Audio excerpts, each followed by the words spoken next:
महीने के आखिरी में वेतन के लिए गिनने पड़ते हैं दिन।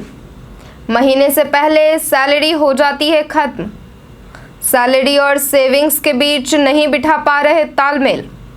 अपने बजट को इन टिप्स से करें मेंटेन। बजट बनाने के फायदे और बजट ना बनाने के नुकसान को अगर कोई बहुत अच्छी तरह से समझ सकता है तो वो है नौकरी पेशा व्यक्ति। हमारे देश में अधिकतर नौकरी पेशा व्यक्ति को महीने के शुरुआती हफ्तों में सैलरी मिल जाती है। इसके बावजूद महीने के आखिरी दिनों में सबकी जेब ढीली पड़ जाती है। आपने भी अक्सर महीने के आखिरी दिनों में लोगों को कहते सुना होगा कि सैलरी कैसे आती है और कैसे चली जाती है पता ही नहीं चलता। कितनी भी कोशिश कर ले पैसे बचते ही नहीं।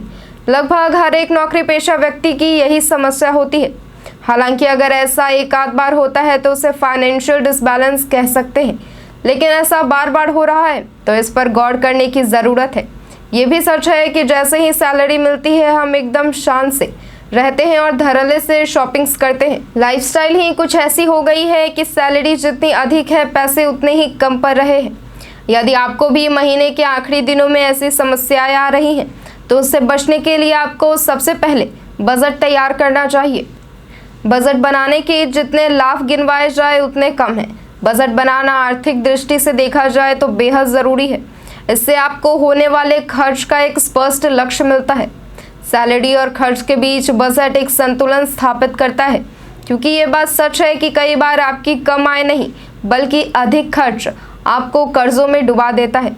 इसलिए पैसों का सही प्रबंधन भी अपने आप में एक कला है। हालांकि पहले के ज़माने में लोग बजट बनाया करते थे।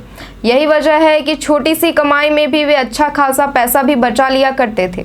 लेकिन जैसे जैसे हमारी लाइफस्टाइल बदल रही है हमें बजट बनाना बोरिंग सा लगने लग गया है। पैसों का सही इस्तेमाल हो इसके लिए बजट बनाना ज़रूरी है। हर महीने ज़्यादातर सैलरी का हिस्सा उन चीज़ों में चला जाता है जिसकी वास्तव में हमें कोई ज़रूरत नहीं होती। इससे बचने के लिए पैसे अकाउंट में ट्रांसफ़र हो उससे पहले ही आपको बजट तैयार कर लेना है। बजट बनाने के दौरान उन चीज़ों को प्रायोरिटी दें जिनकी खरीदारी बहुत ज़रूरी है। बजट के लिस्ट में घर का किराया, बिजली बिल, बच्चों की फीस, राशन जैसी ज़रूरी चीज़ें शामिल करें। फिजूल खर्ची से बचें। इच्छा और ज़रूरत के बीच का फ़र्क समझें। यदि आप कुछ बड़ा खरीदने का प्लान कर रहे हैं तो उसके लिए हर महीने थोड़ा थोड़ा कर बचत करना शुरू कर दें। इससे आपको फाइनेंशियल गोल सेट करने में आसानी मिलेगी और आपके पास खर्च के लिए निश्चित टारगेट होगा। ऑनलाइन शॉपिंग का ट्रेंड आजकल बहुत अधिक बढ़ गया है। ऑनलाइन खरीदारी के चक्कर में आप अपने खर्चों को जल्दी कंट्रोल नहीं कर पाते। इसलिए आपके पास जो नकद पैसे खर्च के लिए हैं कोशिश यही करें कि उसी से खरीदारी करें। इसके अलावा नकद भी जितनी ज़रूरत है या जितना बजट है अपने पास उतना ही रखें।